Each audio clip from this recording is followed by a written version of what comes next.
Welcome back to another episode of Anything and Everything. I am your host, Lawrence Johnson. Do not forget to hate and subscribe because we back like cook crack in the 80s and it is Friday. And you know what we're going to talk about right in the beginning? Democrats. You guys suck. No leader, no point of like, who are we going to have try to run against Trump? Gavin Newsom, you trying, but your social media team is just copying everything Trump's doing, where it's like funny, but I don't trust you running as president whatsoever. Bernie Sanders, mad old, you about to die soon. And then it's just like, I start to go down the line, and I'm like, oh, this is where Democrats are fucking up at.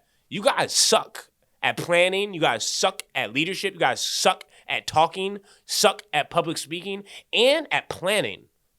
I just don't understand, like, when you think Democrat, who do you think of? And who pops into your mind? See that? That's the problem. It's like my first person, I still be thinking about Obama. We ain't had nobody on the Democrat side that had aura since dude. And that's the thing. Democrats, y'all need to like team up, talk to each other, and be like, okay, what the fuck are we doing? And you guys are literally the worst Democrats in the world because most of you guys are supporting the genocide that's happening over in Israel. So that's really where the problem lies in. But now, on to the usual bullshit. And his name is who? Donald Trump. And what did he do today? Well, you know how Qatar is supposedly that bad Middle Eastern country? Well, now they're going to be building a military base in Idaho.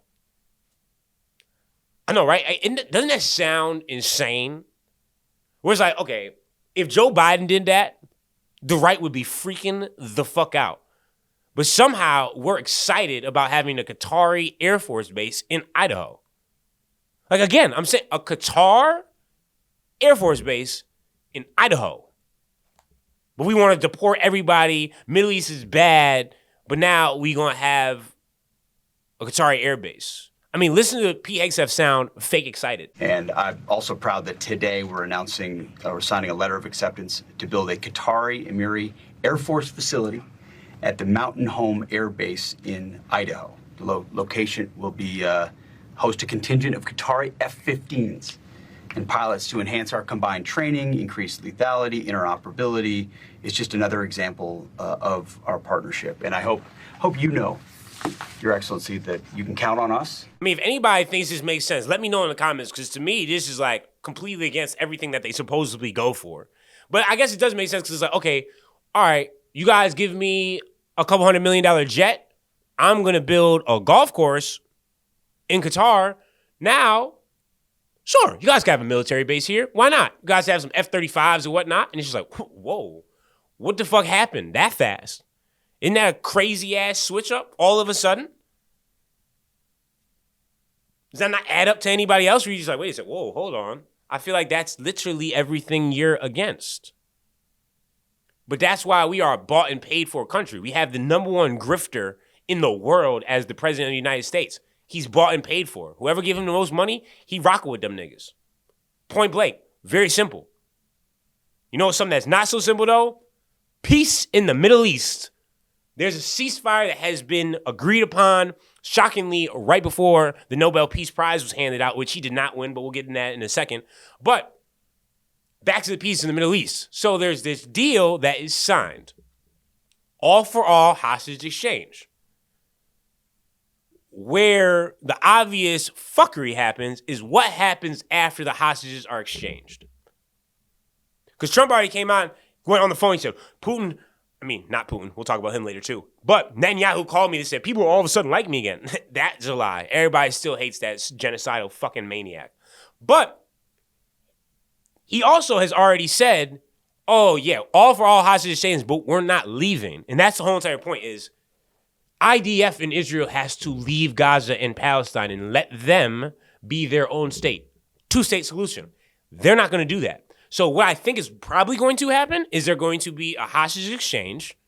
Hopefully Israel lives up to their side and lets the hostages go from their side as well. And then as soon as that happens, bombs and military start going off again. And obviously it won't be so obvious. I mean, at this point, it may be that obvious. But they're obviously going to be like, oh, well, you know, Hamas fired a gunshot at us, so we had to send a couple artillery strikes at them because, you know, that's like the even trade-off that they usually go by. You know, rocks are met with sniper bullets to the head because, you know, even exchange over there. But that's why I think this ceasefire is complete bullshit because already within 1 hour after the ceasefire was held, what they do? Shot people. It's because a lot of people in IDF are addicted to killing. I mean, just take a look at this video.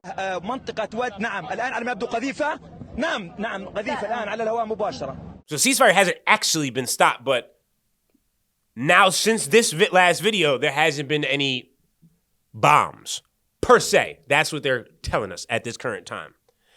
But then Trump is asked, like, hey, well, with the hostages, what happens after that? And you could tell he also knows that as soon as the hostages shit is over, this ceasefire is over. Listen to him. What guarantees Hamas disarms and that Israel doesn't resume bombing once the hostages are released? The first thing we're doing is getting our hostages back, okay? And that's what people wanted more than anything else. They wanted these hostages back that have lived in hell like nobody has ever even dreamt possible. And after that, we'll see. But they've agreed to things, and I think it's going to move along pretty well. First things first, we got to get the hostages, and after that, I don't know. Like, no. You're supposed to know. It should be an all-for-all hostage exchange. Israel should then immediately leave. Benjamin Netanyahu should then go to prison for a very long time for the rest of his life or be publicly executed. Then we should have the Nuremberg trials where we start to, take out people that were killing innocent civilians, killing children, killing women. And honestly, some of you guys that were influencers for them should also have to pay some sort of reparation or dividend for supporting the Holocaust 2.0.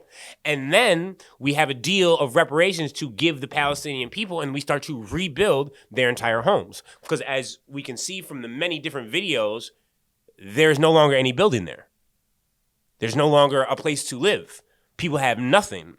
And in Netanyahu's world, we're just going to disperse them and they're going to go to different countries. To millions of people. We're watching an ethnic cleansing happen in real time and they're trying to cover it up saying, we got a hostage exchange going, a ceasefire. That shit ain't no fucking ceasefire, people. This is a bait and switch. I'm going to get the hostages. Once I have my hostages, I'm going to bomb y'all. But it will be crazy to see what Netanyahu does for that because he has to keep on starting wars or be in war or else he gets charged and he has to go to trial, which he keeps on pushing off as much as possible. Why? Because he knows he will go to prison. And while all this is happening, our country just keeps on supporting them. And we have dumbass governors and people like that saying, I support Israel 100%. It's like, how at this point in time, after all you've seen on the internet, on TV, all you've listened to, all you heard, you still somehow are like, those are the good guys. That just lets me know that your IQ is sub-level and most likely you was on the short bus, or you just been brainwashed since like literally day one. And you know who else has been brainwashed? Melania Trump, because she literally went up in front of people and said out loud, no worries, me and Putin, we have direct line of communication. You mean the war criminal that is currently bombing Ukraine and not an ally to the United States? That guy is the person you talk to every day? Is that not shocking or alerting to anybody? I mean, listen to her. President Putin and I have had an open channel of communication regarding the welfare of these children. For the past 3 months, both sides have participated in several back-channel meetings and calls, all in good faith. We have agreed to cooperate with each other for the benefit of all people involved in this war. This is a lady that they say can speak 6 languages, but she can hardly speak English after living here for how many years? 30 at this point in time? Sorry if I do not buy that whatsoever. But then the fact that you are actively talking, and say you have a direct line of communication with someone that is literally the enemy of the United States, at least according to 99% of the world. We know not to your husband because Putin and Netanyahu be dog walking, buddy. But I'm just trying to imagine if anybody else would have said it. That's what's so impressive about Trump is if you have his last name, you can get away with basically anything and everything. It doesn't fucking matter. Whatever you do, they just look at it like, that's Trump, man. You understand. I mean, at this point, Trump is now doing news commercials showing off his new watch company. What president launches a watch company in the middle of his presidency? Obviously, all the dickies are going to be, that's our president. You know, he's just thinking smarter, not harder. No, that motherfucker's not thinking at all. Have you ever seen any of his businesses take off? Neither have I, other than Trump Towers, which is real estate. Real estate's very hard to fail at, and even he fails at that, as you can see from his many closed casinos. And how do you lose a casino? Doing exactly what he's doing now at the White House. You're just paying for a bunch of shit with no type of profit coming back in, a.k.a. how we're getting fucked by the tariffs. It's to the point that Fox News can't even lie about it no more. They're like, yeah, no, this shit is actually getting bad. Grocery store prices are going up. Everything's kind of being fucked. We really don't know what to do. And while all this is happening, the government is completely shut down. And then Mike Johnson is saying, oh, some of these people may not get their furloughed pay. And then Trump doubled down and said, oh, yeah, some people aren't going to get paid even though we're the reason that the government is shut down. Doesn't even say this shit out loud? Is it the White House's position that furloughed workers should be paid for their back pay? I would say it depends on who we're talking about. I can tell you this, the Democrats have put a lot of people in great risk and jeopardy, but it really depends on who you're talking about. But for the most part, we're going to take care of our people. There are some people that really don't deserve to be taken care of, and we'll take care of them in a different way. So who's going to get that money then? Because we know that the money is still going out or going somewhere. So you're just going to be like, oh, we're just going to siphon it to someone else? And then he goes on to say, oh, yeah, you know, with these budget cuts and stuff and with this government shutdown, unfortunately, we're going to shut down some Democratic shit. Like, just literally specifically says, you know, we're going after the left. And we're just looking at this shit like it's normal. So I'm like, that's not fucking normal. Play that. And we'll be making cuts that will be permanent. And we're only going to cut Democrat programs. I hate to tell you. I guess that makes sense. But we're only cutting Democrat programs. But we're going to start that. And we have Russell. We can talk to you about it if he wants to. But we'll be cutting some very popular Democrat programs that aren't popular with Republicans, frankly, because that's the way it works. They wanted to do this, so we'll give them a little taste of their own medicine. Like, as a president, you're literally not supposed to just go attack the other side. I've never seen a president just be more divisive and, like, try to separate everybody away from each other, but it makes sense because that's how he stays in power. But now we have military people lining up at food banks because they're not getting paid. And we don't see a problem in this world? Like, isn't this school they're supposed to really care about? The veterans, the people fighting for our country? And y'all motherfuckers got them unpaid and lining up at food banks. And you're talking about cutting funding to this exact type of program. And while all this is happening, you somehow have time to keep on releasing classified files, and they come unclassified. And they're not the Epstein files. They're always you blowing up what is now being said a civilian boat in the ocean. Let's take a look at this. And obviously, they come right out and say, oh, that's a drug smuggling boat. We blew them up. People, that's not normal. I'm tired of you guys sitting there saying, oh, that's not a fucking normal thing. Especially, there's only supposed to be 4 or 5 people on there and you're just blowing it up. That doesn't make any sense. It's a crime. It's drugs. I get it. Drugs are bad, but you can't just kill somebody if they're supposedly smuggling drugs. Like, where's the disconnect here? And people just try to say, this is what I voted for. Really? Because the next thing you know, he's going to come after y'all and your free speech. And then guess who's going to get a knock? Or guess who's going to get a drone strike? And it's not going to matter because they're a terrorist group. That's what I'm saying. He tries and does shit to inch closer and closer to his full-on dictatorship is what he wants. Blowing up what they said was a Venezuelan boat, now it comes out that it was a Colombian boat. And the Colombian president comes out and says, you know, that was a civilian boat with civilians on it. Now you're talking about, oh, we may be involved in war with Colombia because why are we just blowing up their civilian boats? But his dickhead fans somehow always on their knees talking about, oh, yeah, that's great. Oh, don't try to smuggle drugs. But when the Colombian president says that was civilians, they just say he's lying. We're saying, okay, what does the Colombian president have to lie for? What's his purpose? First off, you guys said it was a Venezuelan drug boat.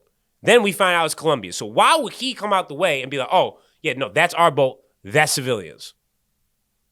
Because we just committed an international war crime in international waters, and people are out here trying to play like it's normal. You can't just blow people up. The whole entire point. That's why we have the drug task and the drug force, the DEA, because they go infiltrate, find the supplier, and take them down. You don't just blow them up in the middle of the ocean. I don't know. I'm sorry. This shit is just so mind-blowing to me that people actually support that, where it's like, you just watch people die from a fucking shotgun missile that spread across the ocean, and y'all think that's normal? Oh, don't take drugs into the country then. Well, they're telling you they're civilians, but that's okay. You're just not going to believe that because you don't want to. That's what's crazy to me is they'll just keep on moving the goalpost, and then if it doesn't work that way, they're like, you know what, fuck it. I just don't believe that shit. And it's just like, Nick, wait, what? How? What are you talking about?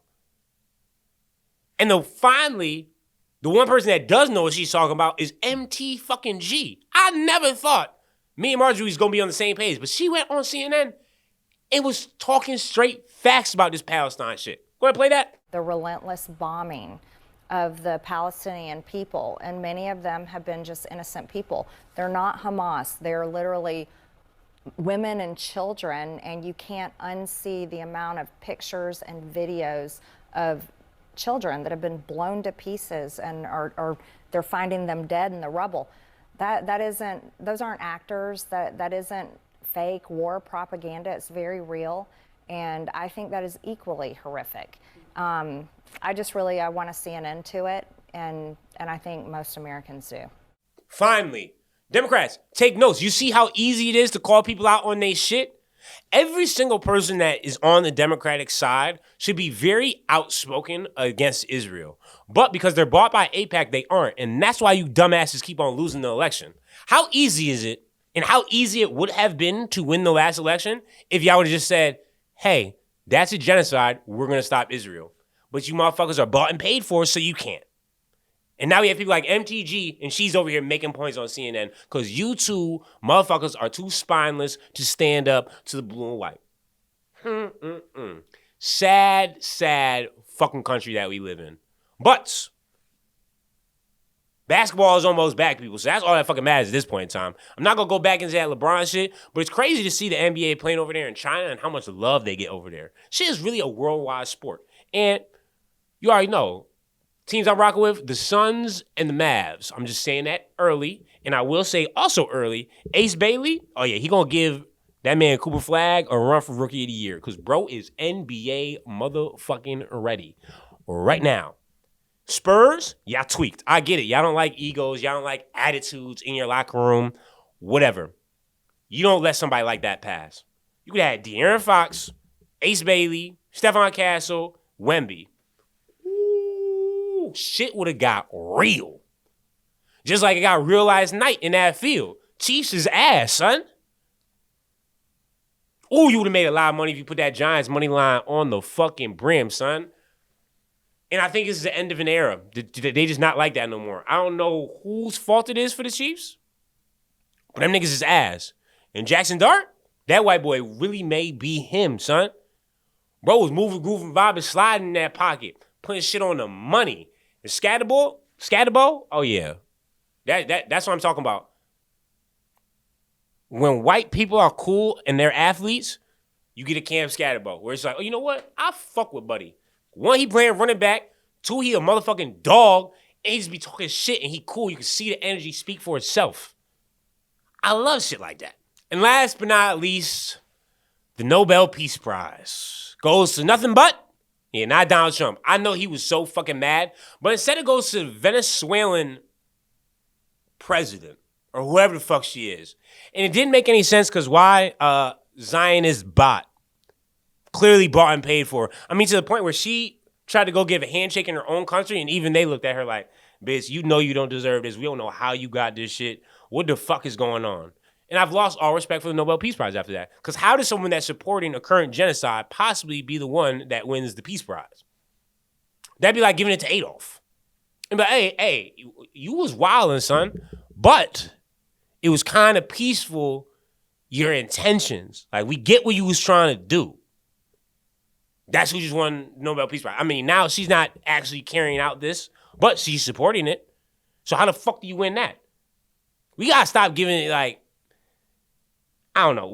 I think the Nobel Peace Prize need to be voted on for the people. Why are we letting some academy vote on the Peace Prize? What the fuck? What would they know? Why don't we give it to Ibrahim Traore? Yeah, there were some violent acts carried out, but look how he running his country of Burkina Faso now. Beautiful. All European money out of there. Repairs are happening. Shit is looking good. I don't know, people. But this weekend, you already know what y'all gotta do. Watch some Halloween movies. And what am I gonna recommend? First things first, Jeepers Creepers Running 2. That may be the best Halloween/villain movies ever. Because that was the first villain. Jeepers Creepers 1, I wasn't voting for, bro. Like, I'm like, damn, son is scary as fuck. Jeepers Creepers 2, I was a fan. I'm like, hold on. You see how he moving, grooving, vibing, sliding through this field, chucking shit, making shit go from day to night on the bus? Oh, what up? I smell pussy. I know who's scared, nigga. What's up? Like, that's so hard. You can smell fear on niggas. But then if you want something nicer, you already know, Hocus Pocus. Are you shitting me? Oh, my days. Elite movie. Maybe one of the best Disney originals. Obviously not counting like The Lion King, Mulan, but I mean like that came out on Disney Channel back in the day. I was like, oh shit, like, nah, nigga, this is it. I appreciate y'all tuning in to another episode of Anything and Everything. Don't forget to hate and subscribe. We're going to be back on Monday. Y'all have a wonderful weekend. And you already know, stay Mephistophelian and iniquitous of a sinners at all times. I'm out.